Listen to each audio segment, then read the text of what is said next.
the name for the island in the indigenous Taino language. France refused to recognize the country as independent and blocked them from engaging in international trade. The United States, the only other independent country in the hemisphere, refused to recognize Haiti until 1862. Americans did not want slaves in their own country to have an example of a successful slave revolt right next door. 21 years after Haiti's independence, a squadron of French warships arrived on Haiti's coast. The French issued an ultimatum: pay 150 million francs in reparations to your former slave masters for stealing their property, literally the Haitians themselves, or face another war and be put back in chains. But if they accepted, France would recognize their independence and lift the embargo that was on Haiti. Haiti's president, looking to avoid invasion and eager for international trade and recognition, accepted France's demands. The debt amount was 300% of Haiti's GDP. The wealth Haitians created through sugar, coffee and timber became massive profits for French banks like Crédit Industriel et Commercial and its investors, who went on to finance things like the Eiffel Tower. The first installment of this independence debt was 6 times Haiti's income that year, an impossible payment, but that was the plan. Part 1 was to lock Haiti into massive debt. Part 2 was to force them to take out a high interest loan from French banks. This financial noose became Haiti's double debt, the ransom and the interest. $2.53 out of every $3 of coffee taxes, Haiti's primary income, flowed directly into the pockets of French debt holders.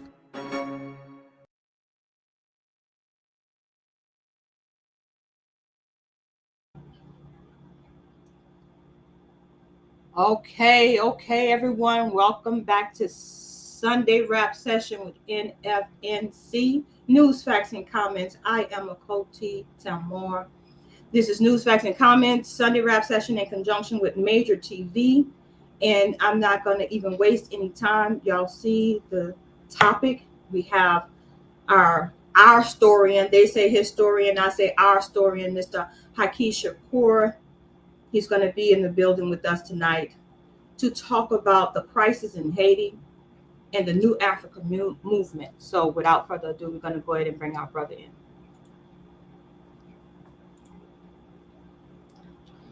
All right, brother, welcome back again. You've been here before, so I'm sure my followers know who you are, but just to summarize everything, let everybody know who you are and remind everyone what you stand for and why it's important that we speak on this topic tonight. Yes, revolutionary greetings, sister. I appreciate you, bringing me back on your platform once again. And also greetings to the guests and, greetings to the, your listeners and things of that nature.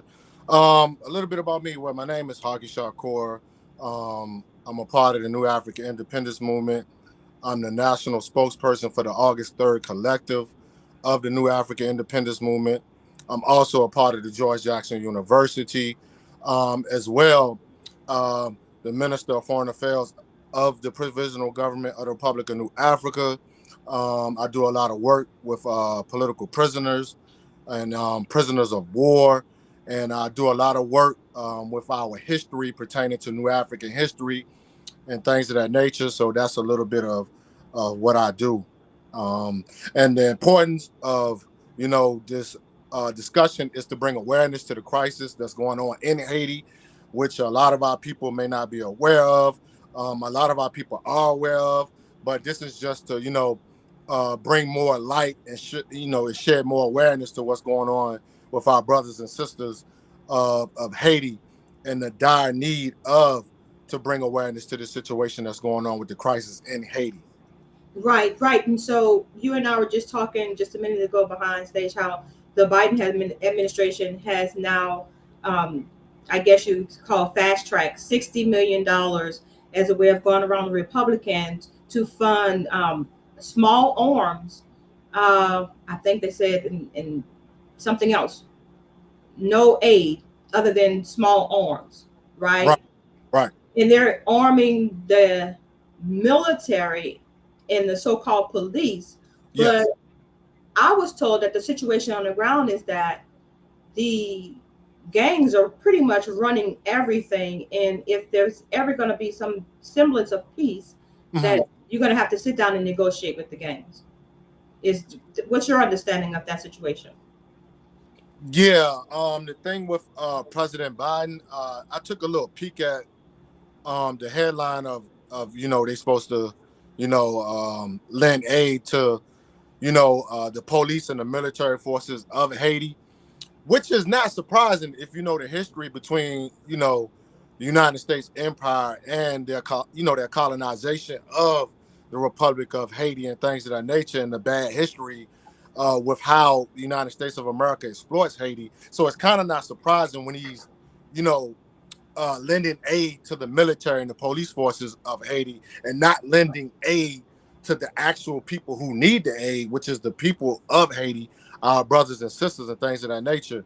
Far as them, arming the police and the military and the whole situation with what they proclaim to be as gangs, we see these individuals as paramilitary, because if you know the history of where these individuals who are so-called leaders of these so-called gangs, then you will know that these are paramilitary units, not necessarily gangs. They're kind of dressing it up as gangs because Right. now this is what they see when it comes to these individuals and who they are, because they are kind of a threat to what's going on in Haiti, and who's in charge, the oligarchy and things of that nature, and the so-called government, which is no longer a government because that government has been dismantled by this paramilitary units that they call gangs. So the whole thing with that situation with these individuals is that,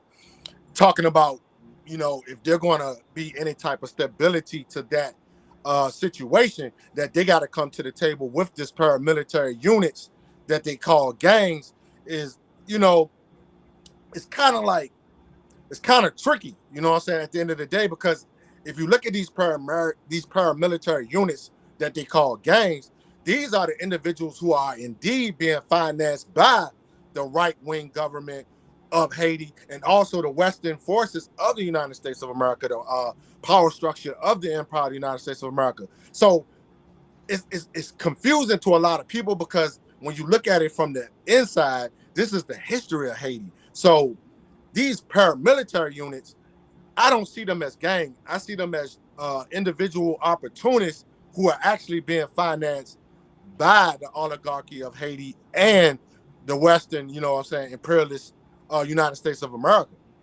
So the elitists would be the equivalent of what you call them, the oligarchy, right? They're in Haiti. Those are the ones that are pulling the strings, that are actually, I guess you call, colluding with Yeah. the paramilitary, right? Yeah, exactly. I was told that the so-called gang members used to provide security for the elite in Right. Haiti. Right. Yeah. Right. And Exactly. so could we dare to say that the elite orchestrated the hit on Mosé, the former president, the one that was assassinated? Yes. That's exactly what took place when it comes down to Moise, the Maurice. former president of Haiti.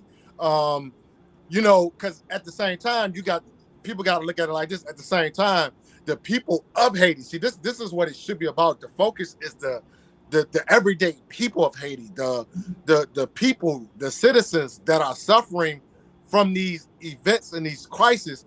People got to realize there's grassroots movements that's on the ground in Haiti and always been in Haiti, who's uh, I would say that they are actually fighting for the democracy and the sovereignty and the rights of the citizens, the people of Haiti.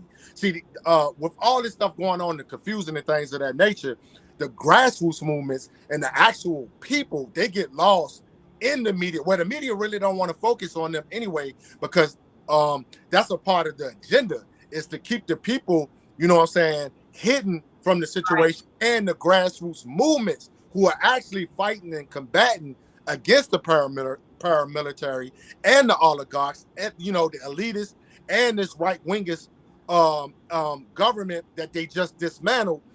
They they're it's like an illusion, you know what I'm saying, not to focus on the grassroots movements and the citizens of Haiti who are actually fighting against that. So the whole thing with the former president, yes, that was a hit that came from the oligarch, the elitists, to remove him because they knew the threat of the grassroots movements and the peoples who were trying to get him removed was very, very close to getting him removed and the people taking the power back. Oh, so the former president was not a good fit for Haiti. No, no. So he was corrupt as well. The former president that was assassinated, he actually was funded by the United States of America and also funded by the oligarchy, the elitists of Haiti. See, these last couple of presidents that they've been putting in front of the world and they've been putting in the presidencies, all these individuals have been individuals who were, individuals who were at first seen as good fits by the oligarchy, by the elites, because they can control them, and by the United States of America. But see, when things start to go another route, they remove these individuals before they can get exposed. See, these are the things that's been going on. See, they remove leaders and place leaders there that in their interest. But if they get exposed, then they eliminate these individuals. So talk to me about this guy called he wasn't actually president. I believe he was sent there to put some type of presidential election commission together, Mr. Henry. Can you tell me about him? Yeah, I know exactly who you're talking. You're talking about Ariel Henry. See, Ariel Henry, he comes from Moise's government. He was on his governmental staff. So Ariel Henry, he's just another puppet that the oligarchy and the elitists in the United States of America is using for their agendas. So he's no good for the people as well. He's just another puppet that they're pulling with their strings to do what they say do. You see what I'm saying? So right now, he's just one of those facilitators and a puppet of the United States government and the oligarchy and the elitists of Haiti. Okay. So he's no good either. He's no good.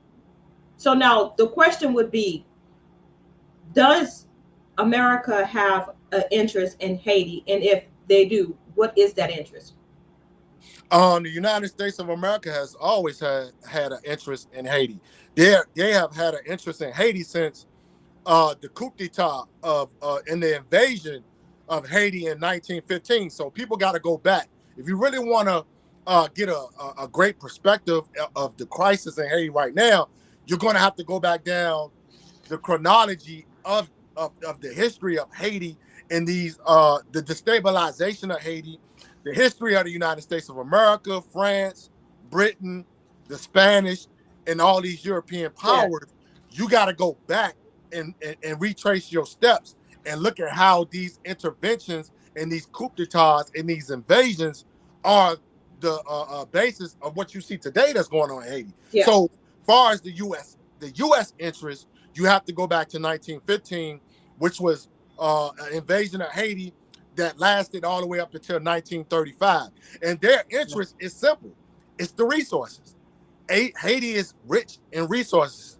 They are rich in gold, oil, and all types of other, natural resources that you can pull from the earth in Haiti. Haiti has always been rich in minerals, resources, and things of that nature. So this is why the Western sugar cane, they got sugar crops and things of that nature, and things, just natural resources, agriculture and whatnot. Yeah, that benefits the United States of America if they can control those trades. The industrialization and things of that nature of Haiti they want to control that. I said they have always controlled that all the way up until now. So this is why, the United States of America has so much of a high interest in Haiti.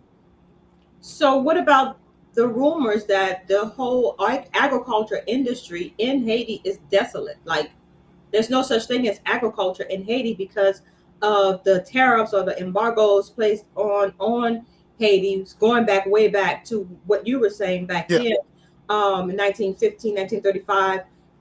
So are the United States, so there is no trade in Haiti going on. So how are they able to sustain themselves as an economy if we have these embargoes. The agriculture is desolate. That was their main source of supporting their economy. What's left for the people other than waiting on aid from the UN and the Western powers?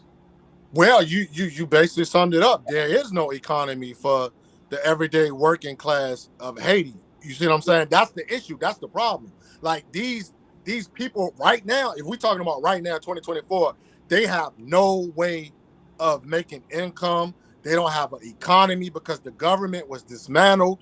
Far as the the resources and trade and things of that nature, all these things are being controlled by the United States of America and the oligarchy. So any little, industrialization that's going on in the country at this moment is being controlled by America, and it's being controlled by the oligarchy. These are the only people that are making any kind of money, benefiting off the resources, the oil, the gold, and things of this nature. So basically what you got going on there is one big dictatorship. And the oligarchy in the United States of America are working together, and they're just basically giving these citizens crumbs. They're giving them things that they want to give to them. You see what I'm saying? Which is not much. But right now, that aid and all these type of things are being controlled by the paramilitary units, which is what they call the gangs. So any type of food, resources for everyday survival is being distributed by the paramilitary units, the street gangs, and things of that nature. And these things are being allowed to the everyday citizens of Haiti through the oligarchy and the distribution through the gangs and things of that nature. So basically, these citizens, they have nothing. And a lot of them are dying for starvation because they're only receiving these things when they're allowed to receive these things. So that's how bad and desolate the situation is in Haiti right now. The people don't control their everyday lives there. So it's basically like 21st century slavery, if you want to put it in a terminology for people to understand. So the gangs. Right. Tell me about Port-au-Prince, the gangs, and Mr. Gilbert Bigio. Am I pronouncing his name correctly? Yes, I do believe that's his name. Yeah, I believe that's his name. Tell me how the gangs are interacting with him or not in that area of Port-au-Prince, because Port-au-Prince, am I mistaken, or correct me if I'm wrong, that's the area where the elite live, right? Yes. Okay. So how are they guarding the elite? Particularly, tell me about the relationship between the so-called power military and Gilbert Bigio. Well, basically, it's put it like this. Each paramilitary unit, or what they call gangs, each of these gangs have their own territory in Haiti that they control, where they have taken over in Port-au-Prince at this moment. You know what I'm saying? And people got to realize these paramilitary units and these street gangs are nothing but the leaders. Like, what, I'm gonna give you a prime example. One of the paramilitary units, called the GS9, is ran by an individual by the name of Barbecue, and he's an individual that kind of reminds you of, if y'all remember the history of the time and period when Papa Doc, aka Duvalier, was the leader of Haiti at one point in time, who was put there by the United States of America in a coup d'etat. He's kind of like the modern day Papa Doc, which was a neo-colonialist individual. And this individual right here, Barbecue, is a neo-colonialist individual who was a former police officer. So people got to realize, with the individual that you're speaking of, who's a part of the elitists and things of that nature, the oligarchy, these individuals are being funded by these individuals. That's the relationship. They're receiving arms, money, and things of that nature to, create this chaos, create this violence, so they can control the citizens. The citizens are under siege, who are being murdered, kidnapped, raped, things of that nature. So the whole thing with this individual that you're talking about, he's just a facilitator of the oligarchy to facilitate the funding of these individual segments of the paramilitary units, the gangs in Haiti, to continue to keep this chaos and things of that nature up. Now, the drug trade. Right. I mean, that's still going on today, right? Is that a Yeah. stopping ground from Colombia, from South America to Haiti into the United States? Yes, still going on. Because you got to realize a lot of these paramilitary units, this is how they are surviving outside of the oligarchy. See, the thing with their relationship with the oligarchy is strictly business. You see what I'm saying? It's strictly criminal. So the oligarchy gives them things at certain times just enough to keep them controlled to a certain degree. But for the paramilitary units and the gangs to operate separate of the oligarchy to stand on their own, the drug trade is still a resource that they use, is their number one resource to make money to keep themselves, you know what I'm saying, financed on their own, outside of what the United States of America provides and the oligarchy. Now, I'm going to play this video, right? Yeah. And you're probably aware of, I believe he was a journalist that was covering barbecue and gang and whatnot, and he's no longer with us. Right. And so I'm gonna play this clip, and then we'll come back on the other side and discuss it. Okay.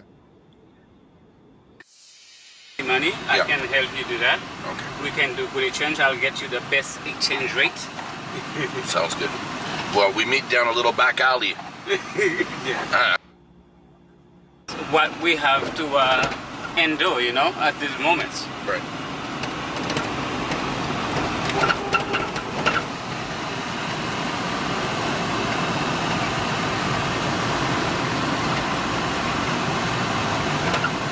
Now, with your currency, I don't have any. I only have American dollars. Oh, that's fine. We, if you want to change any money, I can help you do that. Okay. We can do good exchange. I'll get you the best exchange rate. Sounds good. Well, we meet down a little back alley. Yeah. I've seen it. Are they black alley? No, a back alley, not black alley, back alley. Yeah. In Jamaica, the man in the back alley gives a better rate than the bank gives. Oh yes, of course. That's how it works here. Yeah. If you change your money in the streets, you know the exact places where you can change your money, you get a better rate. Yeah.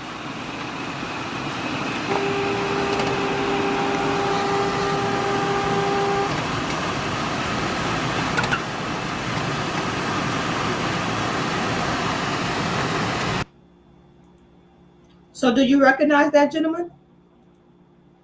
Yeah, I've seen him before on several like videos across, you know, like the YouTube space and things of that nature. I'm not really too deeply familiar with him, but I've come across like certain videos they have uploaded to YouTube and things of that nature. I've seen them. So, do you know or have you heard that he was murdered by the gang's barbecue and his crew?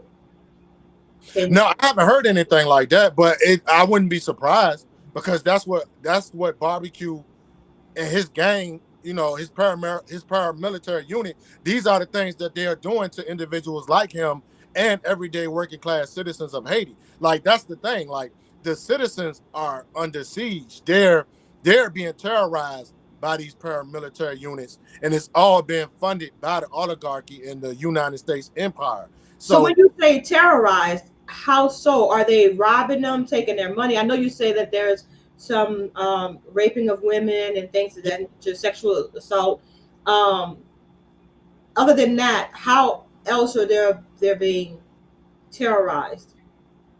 They're being terrorized for the simple fact, you got to know the history of Haiti when it pertains to human trafficking and all these type of things. There are women, children, men that are actually being human trafficked in Haiti right now. Like, it's a big trade on human trafficking. This is why when you see across, you know, the social media space or the internet, this big campaign or this awareness to bring awareness to human trafficking trade that's going on in Haiti as well. That's not talked about, and it's very surprising that that's Right. not talked about. You know what I'm saying? Exactly. Across social media and just across the world. Period. You know, this is not even being talked about. So yeah, the human trafficking trade is a big thing that's going on. See, the paramilitary units, the gangs and things of that nature, they make money across the board in all types of organized crime. You see what I'm saying? Right. International organized crime is a big thing that's going on in Haiti. So that's being facilitated. So when I'm saying the citizens are being terrorized, these are the things that they're going through. They're being raped, kidnapped, sold as human trafficking victims and things of that nature. And also, they're also controlling the citizens and making them do horrific type of things far as in the underworld, criminal world, and things of that nature. So that's what I mean by terrorize. So I want to take this time out right now to thank everyone that's joining us right now. We're here talking with Haki Shakur of the New Africa Movement. We're talking about the crisis in Haiti. And brother, give the people a history of the connection between the indigenous people in America and the relationship to Haiti. Tell us about that history, because I know you know, and I think it's so important that our listeners know the history so they can understand why we say we need to support Haiti.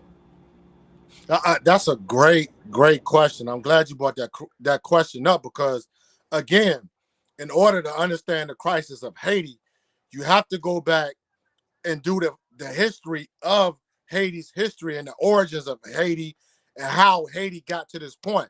People need to realize that the indigenous people of the Western Hemisphere was on the North American continent. They was in that corridor, what we know today as Mexico. But specifically, let's talk about what we know today as the West Indies, the Caribbean island nations, South America, and this whole connection to the indigenous history of Haiti. Okay, when we're talking about the indigenous people of Haiti, we're talking about the Taino people and the Arawaks. If you're watching right now, write those names down: the Arawaks and the Tano people, and that history. And we know these were black and brown people. You see what I'm saying? So when we go back to the history of Haiti, you got to understand the indigenous history of Haiti at that point in time when the island was called Haiti, and even before that, when it was called by its indigenous name. So this is right before what we know today as Christopher Columbus, when the Spanish, because people got to go back to the Spanish and the Portuguese when they invaded the island of Hispaniola. You know what I'm saying? And at that point, this whole territory was indigenous land that belonged to indigenous people that went by the name the Tanos and the Arawaks. And so when Christopher Columbus and the Europeans of Spain and the Portuguese, when they invaded that territory, they genocided these indigenous people.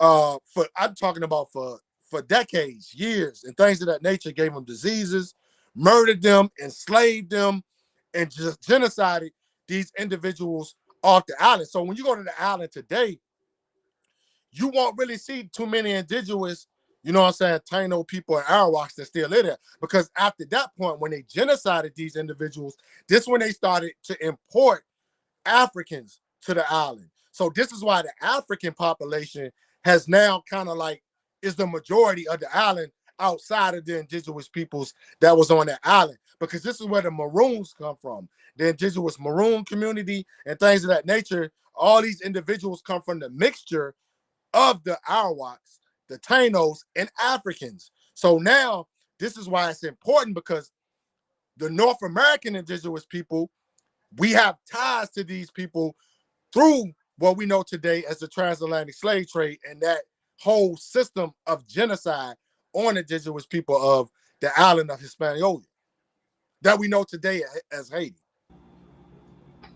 But I remember when I was doing an event in New Orleans, working with Brother Kyle Jones Okay. with with what was then blackmasking.org.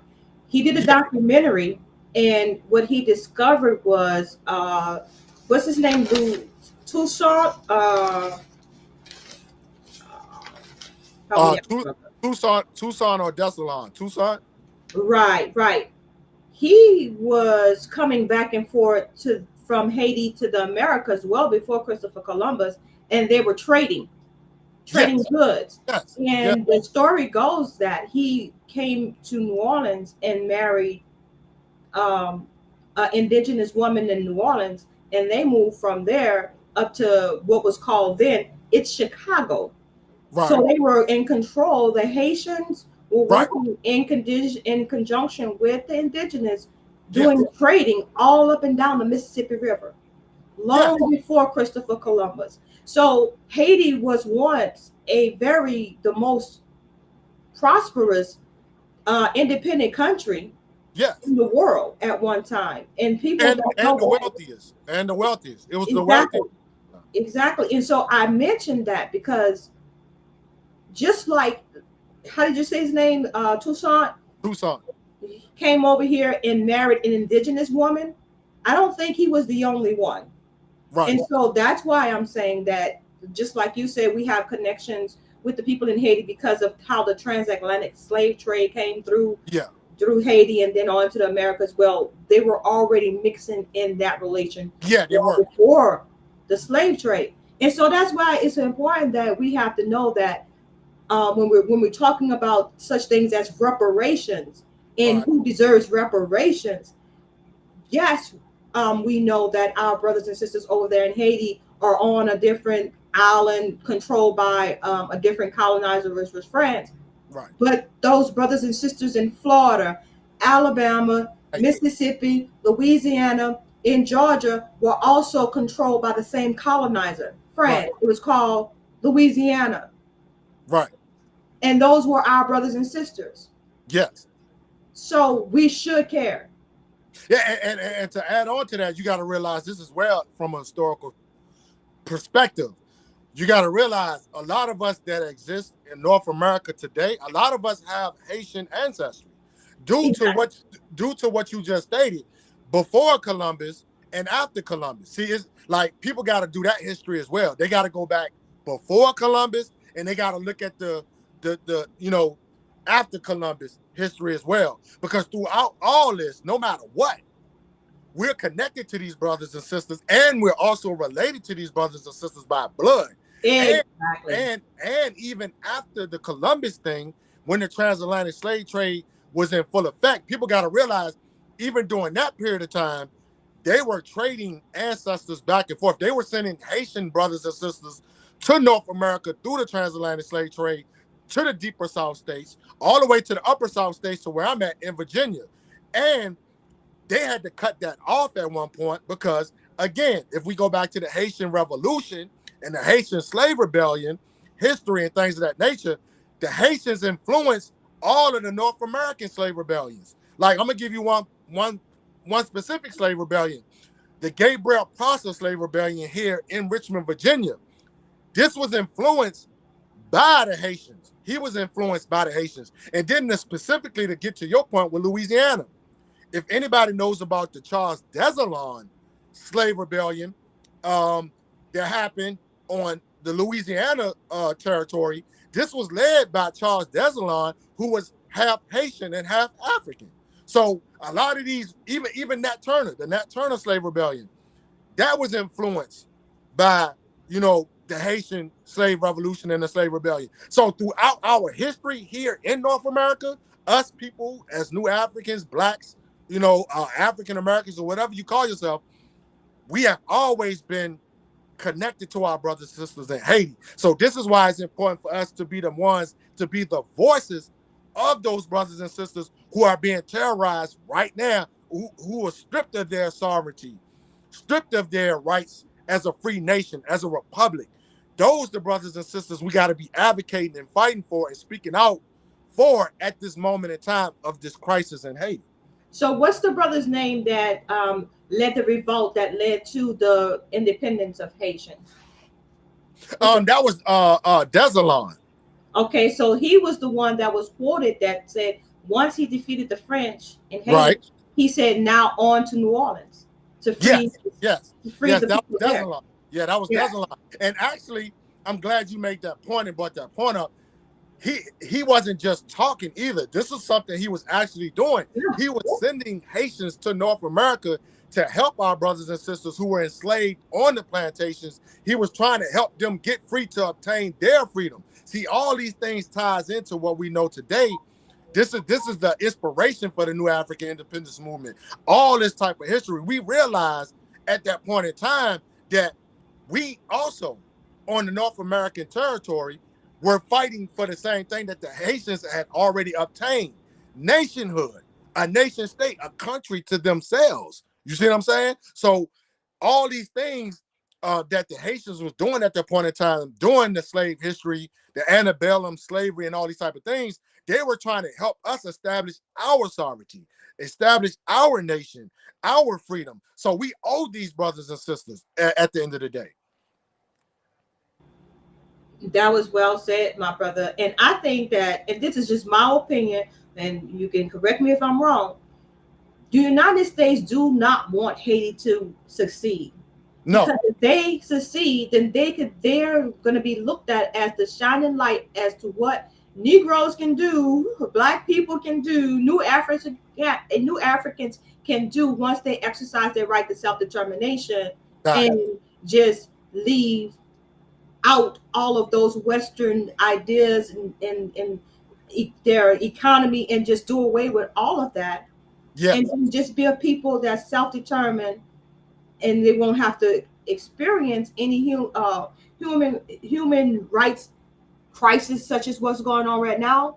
The United States do not want them to be successful. No. They're going to be an example to what we can do over here. That's exactly my opinion. Exactly. And to add to that, like, it's not even just the United States of America, it's France still. We can't leave France out as well. Britain as well, you know what I'm saying? But mainly France and the United States of America does not want Haiti to succeed. Because if Haiti succeed, and when they did, and this is the thing people gotta understand, when Desalon and Toussaint and all these great brothers and sisters, these ancestors, Francos McIndow, Cecily Fadamon, Duddy Bookman, I'm talking about all our great revolutionary freedom fighters of Haiti that fought, struggled, died to get Haiti to 1804. This is what they're trying to suppress today in 2024. They don't want Haiti to become what they were in 1804, because that's going to motivate brothers and sisters on the African continent, on the North American continent, in Europe, in Mexico, in the Caribbean islands, wherever we be on this planet. If Haiti can get back to what they were in 1804, that's going to spark other places and other peoples of African descent, Black people across this world, to fight for what they know that they should be fighting for, which is self-determination, independence, and separate from this abusive relationship with European nations, with the Western powers. So yes, everything you see today is to repress and keep Haiti from becoming what they were in 1804. And nobody ever talks about that great history of Haiti. Right. And because they don't want you to know a history, so you won't be inspired to do exactly what they did. Right. It's all to repress, suppress that history, so you don't see yourselves obtaining what the Haitians obtained. This is what it's all about. Because see, this is the thing with the empires, like America, France, Britain, Spain, and all these type of places at that point in time. What they don't want a worldwide Black revolution, as Malcolm X so eloquently spoke on all those years before he was assassinated. The thing is the Black revolution. They don't want a world Black revolution, because they already know, brothers and sisters all across the planet, now in 2024, the only solution to a lot of brothers and sisters across this planet is for us to separate ourselves from these abusive relationships with the Western Empire, these Western nations. And so you got young people, you got vibrant young people, old people, middle-aged people of African descent, Black people, no matter where you at across this planet, They now want independence. They now want what Haiti obtained in 1804. This is the reality of our people across the planet now, because now everybody realizes the only way we're going to get what we truly want is through independence and freedom and obtaining sovereignty like the Haitians did. That's the only solution. And so they have to maintain that repression on Haiti so we won't create a worldwide black revolution. So let me ask you this question. Before the earthquake, the first earthquake, when you had people such as the Clinton Foundation and that whole crew going in, tell me about the Haitians' economy and their government then, and then what happened after the earthquake. Okay, so to even speak on that aspect of what happened in that period right there with the earthquake and the Clintons and the opportunists and all the people who went to Haiti at that point in time, we would have to go back to the Aristide administration of Haiti. If people don't know who Aristide is, Go ahead. Aristide was a president who actually held the first legal democratic elections in Haiti that was, it was free from the tyranny of the oligarchy in the United States of America. So these were the first free elections amongst Haitians during that period of time when the Aristide regime came into effect in Haiti, which was actually led by the grassroots movements of Haiti. That's why I'm saying, that's why we got to put a spotlight on these grassroots movements of Haiti as well. It was a grassroots movement that removed Baby Doc. Baby Doc was the son of the first Papa Doc. So when his regime got removed by the grassroots movement, here comes the Aristide, who was a great individual who actually held a democratic election in Haiti. That was actually a good election. So that only lasted, and people got to realize that only lasted 8 months because the United States of America financed another coup d'etat to remove Aristide out. So when they removed Aristide out, it was another puppet. I can't even think of his name right now. It was another puppet regime that they put in place that was kind of that same regime that was all the way up into this earthquake, a U.S.-backed government. So that government that was in place when the earthquake happened, that was a United States-backed government. So they were no good at all, period. So and it's also easy for someone like Hillary Clinton and Bill Clinton to just ease on in under the guise of going to help the Haitian people. And we just seen footage of what Haiti looks like. Yes. Wow. And then I heard reports that Haitians still don't have drinking water, right, or sewer, and millions of people donated, and they made billions of dollars to the organization, and no one is asking any questions as to where the worldwide donations went. Yeah, right. And we know where it went. It went into the Clintons' pockets, and it went into the United States of America's economy. It went into the oligarchy of the United States of America. It went into those individuals' accounts. See, this is the thing about it. People got to realize when the United States of America talks about, and even let's throw the United Nations in there because United Nations is crooked too. Yeah. People got to realize that the United States of America and the United Nations, they work hand in hand when we talking about this so-called human aid. The human aid is a guise for the opportunists and the exploitation of countries like Haiti and things of that nature. So the United States of America has done this for decades. They use the human aid as a disguise. The United Nations use the human aid as a disguise to go into these places like Haiti and to rob them blind. All these false they ain't false donations, but these donations that they so-called are receiving from other places across the planet and things of that nature is going right back into the United States of America's hands and into the oligarchy hands, and the United Nations gets paid off of that as well. It goes into these individual pockets. So the whole thing is a international organized crime ring. This is what I always like to tell people. This is what we're talking about when we're talking about organized crime. It's an international crime ring. So that thing with the Clintons and all that type of stuff, all that stuff is organized crime at the end of the day. And the people of Haiti, they didn't see a dime of that money. They didn't see a dime of that money because at that point in time, you had children. You had children, mothers, fathers. They were actually eating mud as food for food. They was making mud cakes to actually survive off. They actually was eating mud cakes. And if people don't know nothing about that, go research that. Where at that point in time, after the earthquake, and even today, from what I know, they're still eating mud cakes and things of that nature to survive from hunger and things of that nature. That's just horrific. Yes, that's the only word that comes to mind. So that president that you mentioned that only was in office for 8 months, I heard that he petitioned the UN to make France pay reparations. Yes. For the Haitians having to pay France back. Yes. After they kicked them out. In order for France to recognize them, they wrote them this big old check and said, "You got to pay us back." Is that what that read? Right? No, that's absolutely correct. Yeah, that's what France did. France,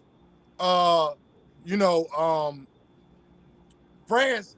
This was the thing. France, in order for France to recognize Haiti as a republic, as a nation state, they were ordered to pay reparations. This is what crumbled and destabilized Haiti in the first place. People got to go back and research what France did after, the Haitians gained their freedom and gained their nation. They ordered Haiti to pay them back in reparations. And this is what Haiti has been doing all this time. All their money has been going to France, paying France reparations. And so Aristide, that's what you're talking about, the President Aristide, when he only lasted 8 months, he tried to petition France to pay back all the money that Haiti paid to France, which was illegal, because people got to realize this was a legal transaction. This was illegal for France to order a country that was sovereign. People got to realize this was a sovereign nation. This was a legal act that France committed on Haiti to make them pay reparations when it was supposed to be the other way around. France was supposed to be paying Haiti reparations for the slave trade. But the thing is, they had to pay under duress. People say, well, why didn't they just not pay? Well, they said that if you either pay or we're going to take y'all to war.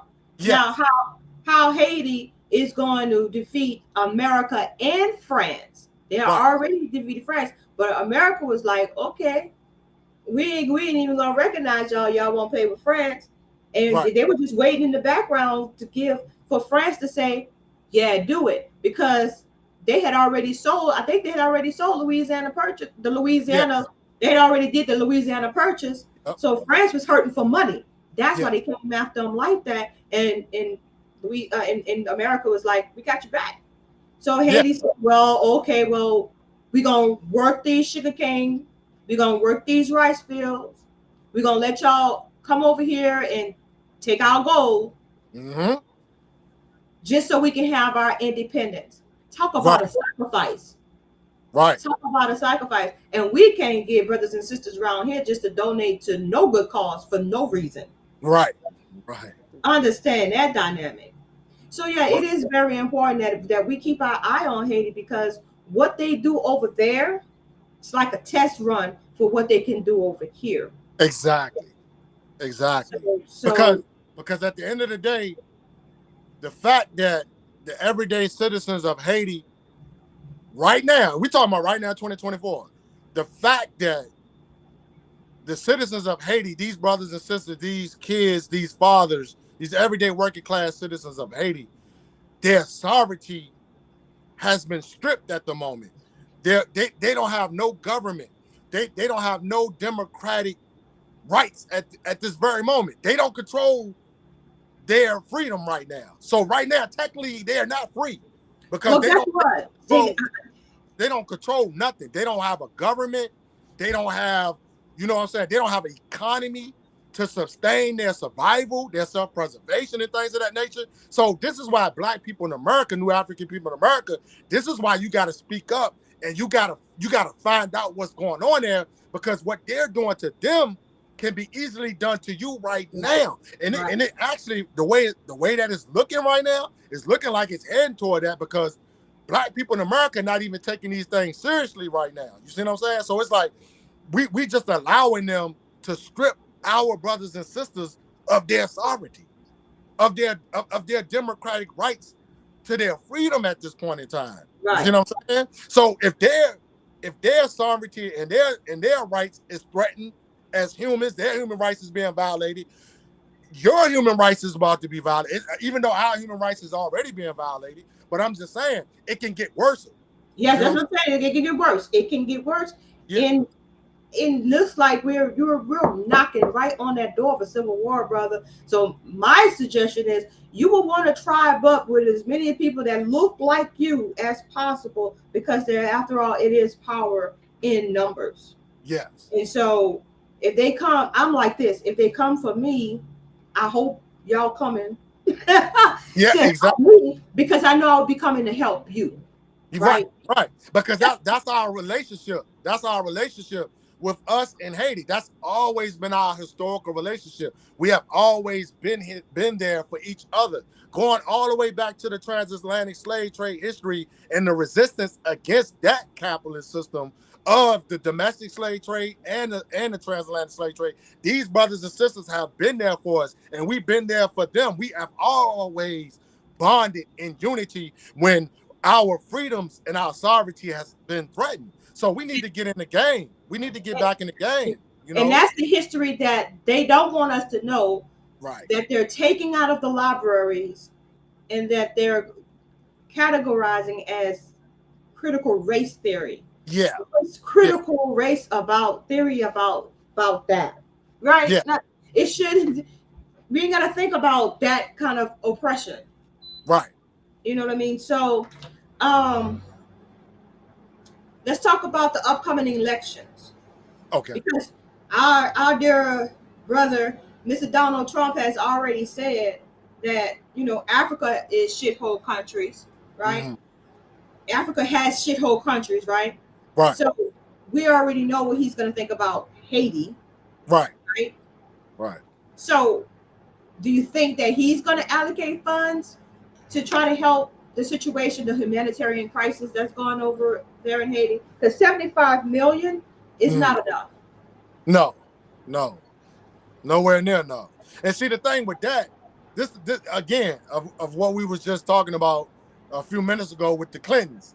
See, this is why it's important for us to get in the game and be a voice for Haiti. And we got to step up for Haiti like everybody is stepping up for Palestine at this moment. I need Black people. I need African people globally. I need y'all to get in the game for Haiti. Hey, I'm not knocking anything people doing when it comes to Palestine, because we should be fighting for Palestinians as well, because their sovereignty and things of that nature is being threatened and taken away from them as well. But we got to be there for our own. This is the thing. We got to be there for our own, because at the end of the day, what the Clintons did is what Trump is going to do and what Biden is doing right now. All this so-called aid that they claim that they sent into Haiti, it's not getting to the citizens, y'all. This is a disguise. And what the disguise is it's a disguise for them to maintain control over the land and the resources. People got to realize Haiti produces gold. Haiti produces oil. Haiti produces other material resources that are useful to these European Western powers. Because if Haiti didn't have any of these things, America and France wouldn't be so pressed to still colonize the land. This is the thing people got to realize. Why do America and France and these European powers, why are they continuing to do what they do to Haiti? Because they're benefiting off it. It's called international capitalism. They are capitalizing off the land. The brothers and sisters in Haiti don't control the resources. They don't control the gold. They don't control the oil. They don't control the everyday natural resources that the land produces in Haiti. So So this 2024 elections and things of that nature is the same. It's nothing but imperialism at the end of the day. Because if Donald Trump wins or if Biden stays in, it's going to be the same thing under this guise of humanitarian aid. They're going to send money there, but they're only sending money there to finance the oligarchy and finance U.S. interests and to finance the paramilitary gangs that are on the ground controlling the citizens. This is the thing. People try to separate the police of Haiti, the military of Haiti, from the paramilitary gangs of Haiti. No, these are all the same. These are all the same interconnected groups who are nothing there but to control the citizens on behalf of the oligarchy and the American empire in France. Is there a government? You mentioned grassroots efforts, right? Yeah. And people trying to form a government made up of the people by the people. Right. So is there like interim government consisting of everyday American citizens? I mean, not Americans, but Haitian citizens ready to go? Are they ready to go once the smoke clears? Have we identified individuals that can sit in the capacity of leadership and take control of the country? Well, as far as us in our relationship, as far as the new Afrika Independence Movement with the grassroots movements on the ground in Haiti, yes, there are individuals and groups of grassroots movements. And I really don't want to put the specifics of their names out there right now because don't do that. Don't do that. I ain't gonna do that. I ain't gonna do that because I don't want, because these brothers and sisters are already being attacked on the ground. Like, because that's the main thing that their paramilitary groups, the gangs, and the military police and the police of Haiti. This is what they're doing. They're killing grassroots movements, individuals as well, kidnapping them, holding them hostage. They've been under siege. The grassroots movement's been under siege. So let me ask you this question. The military, the Haitian military that I see in camouflage, and the Haitian police, are they fighting against the so-called paramilitary? Is that what we got? They are. They are. You know what I'm saying? But it's a smoke screen at the end of the day. It's a smoke screen at the end of the day. Because like I said, some of these paramilitary... They paying cops and robbers around this place? Basically, yes. Basically, it's cops and robbers. Because you gotta look at it from this perspective. Okay, you got the military of Haiti, you got the police of Haiti, and you got these paramilitary groups, the so-called gangs in Haiti, that are made up of former military and former police officers, and also made up of individuals who were incarcerated on the island. They let out the prisoners. They let the prisoners out. Exactly. They let the prisoners out. This is crazy. Man, it's crazy. Like crazy. That's I couldn't imagine living there. We take for granted. We bitch and complain about our freedoms being taken away here in America, right? Freedom of. I just did a podcast this morning on freedom of speech. Right. I couldn't imagine living in Haiti right now. I couldn't imagine. Like not knowing how you're gonna bathe, not knowing where you're gonna eat or what you're gonna eat, not knowing where you're gonna sleep, not knowing if you lay your head down, somebody gonna come up in here and try to take what little you do have. Exactly. That's like living in a real life nightmare. It's a nightmare. Horrific. It's hard to fathom. And so like that's why this what's going on in Haiti. That's why it's so hard to explain to people. So I'm kind of putting that 1 and 2 together on why so many people are not speaking up about it. Because I think when people try to explain it to everyday people here in America or Black people across the world, it's hard to explain to them because you can't fathom these dynamics of oppression, these dynamics of terrorism on these brothers and sisters of Haiti, because it's coming from every angle. It's coming from the military, it's coming from the police, it's coming from the gangs, it's coming from America. Man, you're being attacked. Just imagine, you're being attacked daily by forces from all angles. The white man, you got the white man oppressing you. You got your own people oppressing you. I just don't understand how in the hell this guy, Gilbert Bigio, can be the richest Haitian and he looks like he's from Germany or Poland. Yeah, he looked like he's from Germany. Yeah. How, Sway? How, Sway? I was looking for the richest Haitian to look like me. Literally look like me. Exactly. That's all you need to know. That's like when I be trying to explain this to people, I always direct them to that guy right there. Because if you look at that guy right there, it tells you kind of like the whole story of what's going on. What's really going on? Yeah. What's really going on? The whole story. It was, and it has always been what we call the layman that always came out victorious historically in Haiti. Right. It wasn't the elites. The elites always lost, right? Yeah. They always lost. As much as they tried with give pushback and whatnot, they always lost. But now it's like the elite, as few in number as they are, have all the power, and that's all over the world. Yes. All over the world. What's going on in Haiti is coming to a city near you real soon, because that's their whole MO, to bring chaos, to cause the chaos, so they can bring about the order out of chaos. To bring about the order. It's all about control. People got to realize it's all about control. And this is how they keep control. They keep control by sowing chaos amongst the natives.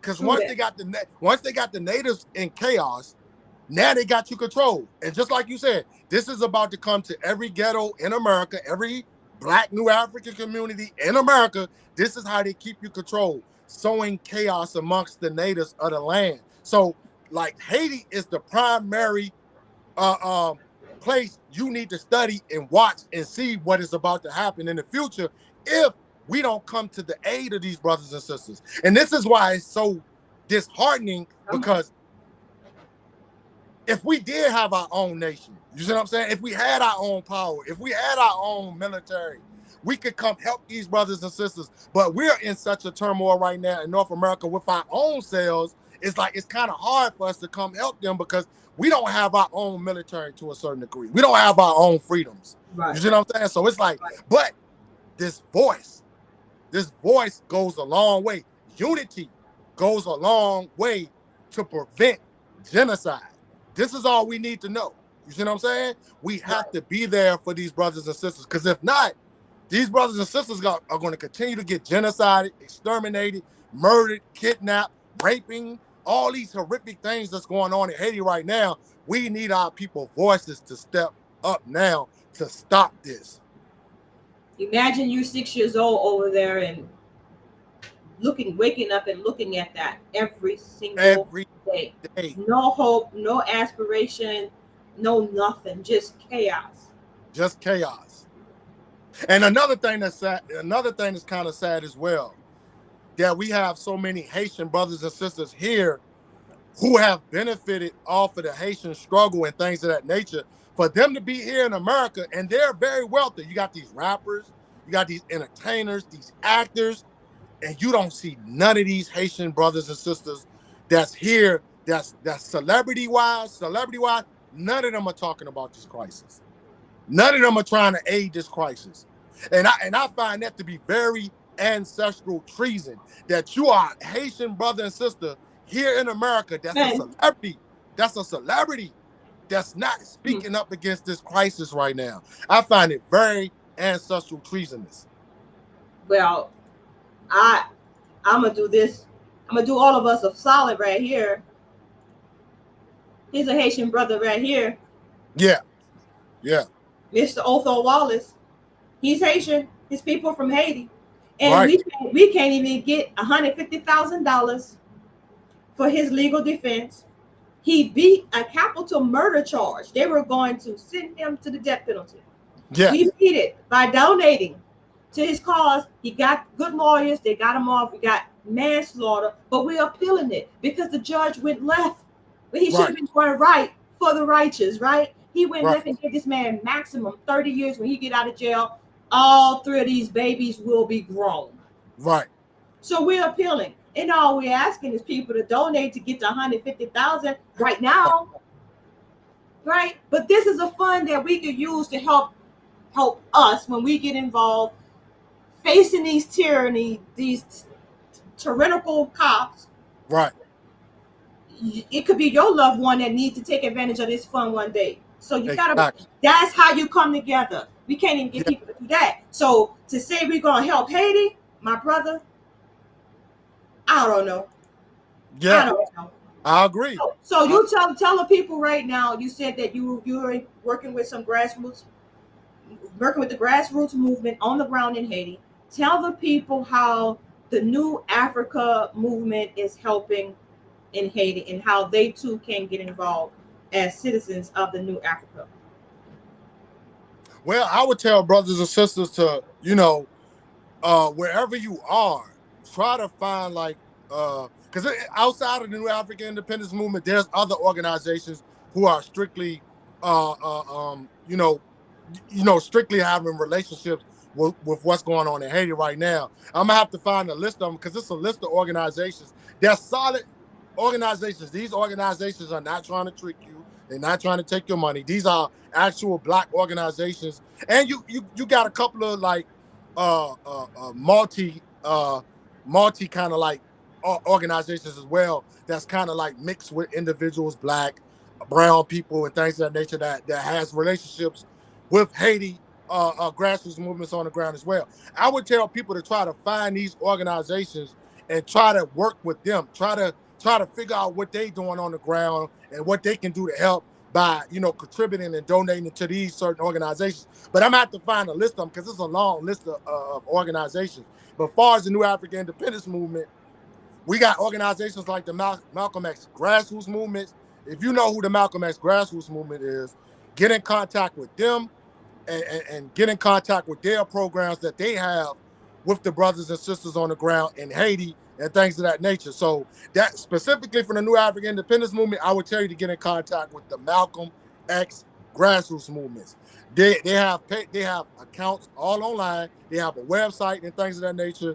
Get in contact with the Malcolm X grassroots movement, and they will direct you in the right direction on how you can help the brothers and sisters on the ground in Haiti, the grassroots movements. Thank you for that, my brother. I'm gonna type that in the chat right now. Man, it's always a pleasure speaking with you. You are a wealth of knowledge. That's why I say you are historian. You are the resident news, facts, and comments historian. And brother, just tell us why you do what you do. You have the whole New Africa broadcast going on. Yeah. On Instagram, and I'm loving it. I get my daily dose of history. Like, I don't have to go to George Jackson University. Yeah. I got my private tutor right here. You know what I mean? So yeah, brother. I love how you moving. Tell the people about what you got going on Instagram.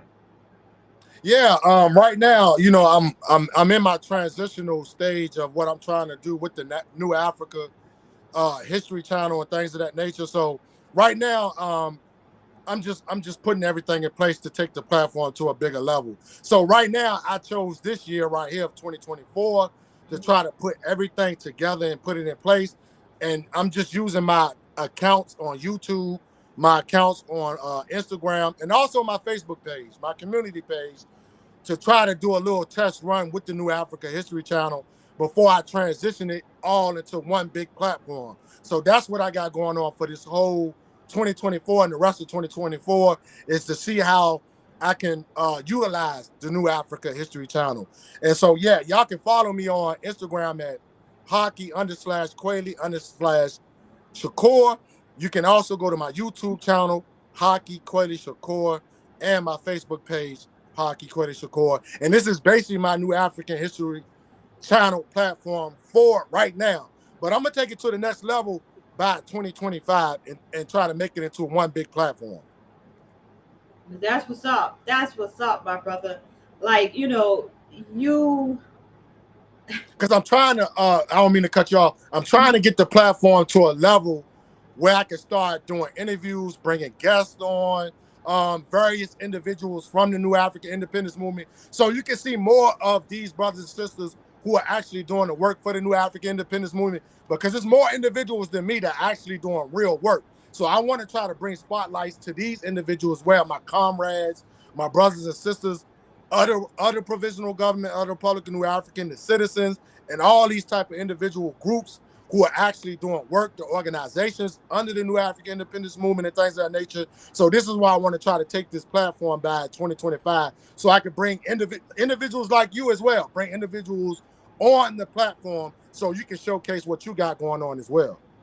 That's beautiful, my brother. That's beautiful. Since you mentioned the provisional government of the Republic of New Africa, tell the people about this organization, because I made a big boo-boo in regards to the flag when I was getting ready for this show, for this Right.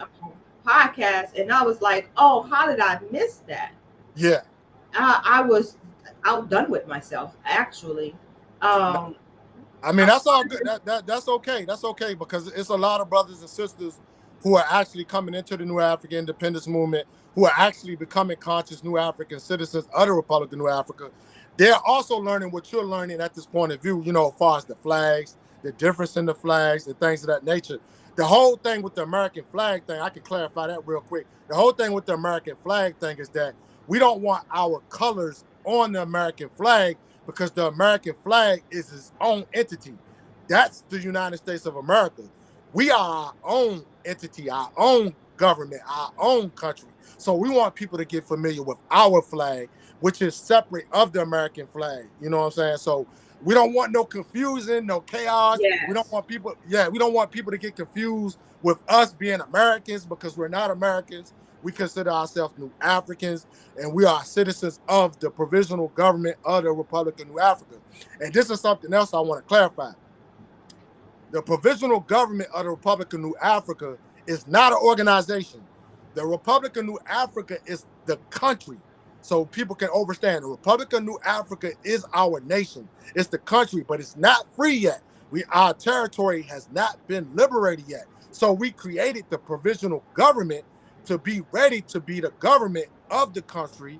Once the land is free, once the nation is free, then we can put in the proper democratic People's Republic government once the land is liberated. Now, the New African Independence Movement as well, that is separate from the provisional government of the Republic of New Africa. The New African Independence Movement is the independence movement that's fighting to free the land, to liberate the land. So you have various organizations, groups, revolutionary nationalists, organizers, who are part of the New African Independence Movement. You got quadres, you got military units, self-defense units, and things of that nature, who all fall under the New African Independence Movement. We are the ones that are agitating, fighting, educating, and liberating our people, you know what I'm saying, to be ready to liberate the land for the government. All right. We're not waiting for them to say, here's your reparations or here's your right to self-determination. No. We got it on the ready. And that's what I'm talking about. That's what I'm talking about. So I'm going to go ahead and put the website back up again. Because, I mean, tell the people how they become a part of the Republic of New Africa.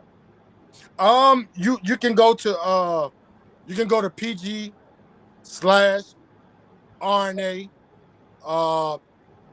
.com. And when you go to PG/RNA.com, then there's it will take you to the proper steps on how to become a conscious citizen of the Republic of New Africa. All the information is on the website on how you can become a citizen of the provisional government of the Republic of New Africa. Perfect. Have you the seen website? The website is tailor-made for all this type of any type of information you want to know about the history on how to become a citizen, what we about, and things of that nature. Just go to the website. The website is filled with wealthy knowledge, information for anybody who's curious about becoming a citizen of the Republic of New Africa. Yeah, look at this census we got going on here, right? Deadline June 30th. Be counted. Begin the work of nation building. Yeah, come on to the website, fill out the census, and be counted as a citizen of the Republic of New Africa. The deadline is June 30th. All right. And that is what's up, my brother. Anything else we got going on in the Republic of New Africa? Any other announcements you want to make in regards to the New Africa Independence Movement? I mean, I would just tell anybody who's curious, if you're a student, the youth, if you're an organizer, if you're a teacher, whatever skills you got, you know what I'm saying? And if you're curious about the New African Independence Movement, I would just tell you to try to find an organization. If you want to join that information, you know, like I said before, I'm always plug them. The Malcolm X Grassroots Movement is a great organization that you can go to and learn about and join to get started and become across this, you know, and become across, you know, be a part of this work to get into the action of the New African Independence Movement, things of that nature. So go to the Malcolm X Grassroots Movement website and check that out. And if that's something that you're interested in, you know, you can join from the website and things of that nature, and just, you know, get educated about the movement, get educated about the New African Independence Movement and things of that nature, and come join us. Come join us. So the next event is that census? Is that going to be like a event that's going to take place, or it's just get your name in and get counted? It's just to get your name in and things of that nature, and then you will have individuals of the government who will give the results of the census at a particular date. I don't know what the particular date is when they're going to give the, you know, like the final numbers and stats of that out. But just stay tuned by signing up on the website. Sign up on the website, become a part of the website, and so you can get those results and things of that nature. I don't know if they're throwing an event right now for that, but I will keep people updated if they follow me on my social media sites. That's right. That's right. So once again, you can follow Haki on Instagram, Facebook, and on YouTube. I have his information down in the description of this video. Yeah. So my brother, it has been a pleasure. Once again, you know, you and I could talk about these things for hours. Yes, But you know, when I think of that next good topic that I know that you would be the expert on, I will definitely give you a buzz and come on back in. I love chopping it up with you. Intellectual. Yeah, I would throw one out there right now if we can get it in sooner or later. I definitely would like to come back on here and talk about the struggle of Biafra in West Africa right now. It's a genocide going on in Biafra. Oh yeah, yes, Biafra. Yeah. Yes, let's do it. Yeah, I definitely want to plug that. Let me see. Maybe at the end of the end of May, the end of May, because this schedule, this month's gone by fast already. Like we already going. Yeah, goodness gracious. So yeah, the end of May, my brother. That's probably when I can get my hands on it. Okay. Good to you? Yeah, that sounds good. Yeah, that sounds all good. Right, Biafra. Hopefully nothing too crazy go on over there before we get a chance to talk about it. You know what I mean? Okay.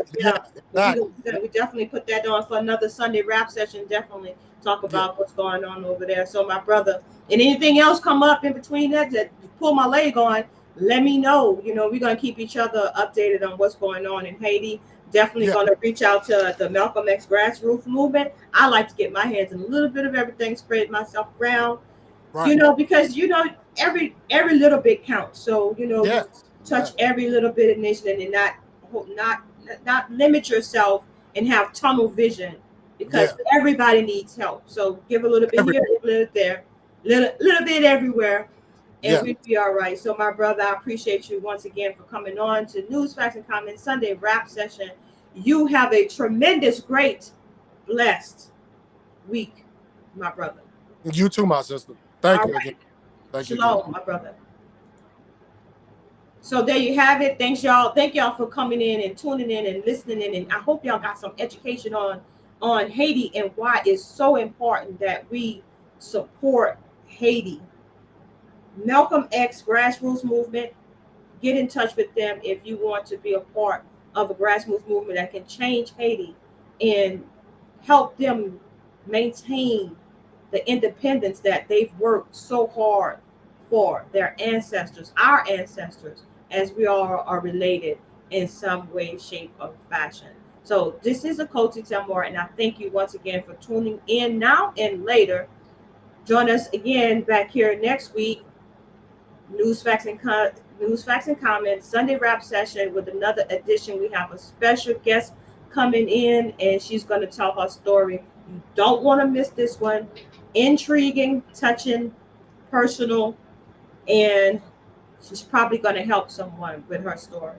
So I invite you all back next week to News, Facts, and Comments Sunday rap session. Till next time, I'm Achoti Tamor, and my friends, that will be a wrap for now. Thank you for watching.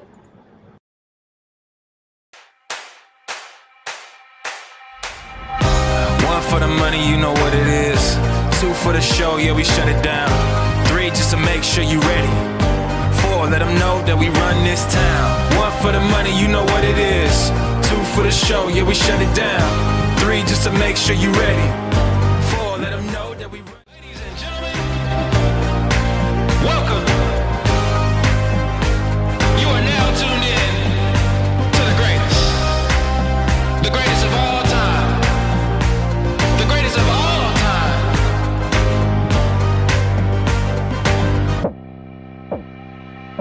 I'm gonna be better. I'm gonna be I'm gonna be better. I'm gonna be better. I'm gonna be better. I'm gonna be I'm gonna be better. I'm gonna be better. One for the money, you know what it is. Two for the show, yeah, we shut it down. Three, just to make sure you ready. Four, let them know that we run this town. One for the money, you know what it is. Two for the show, yeah, we shut it down. Three, just to make sure you ready.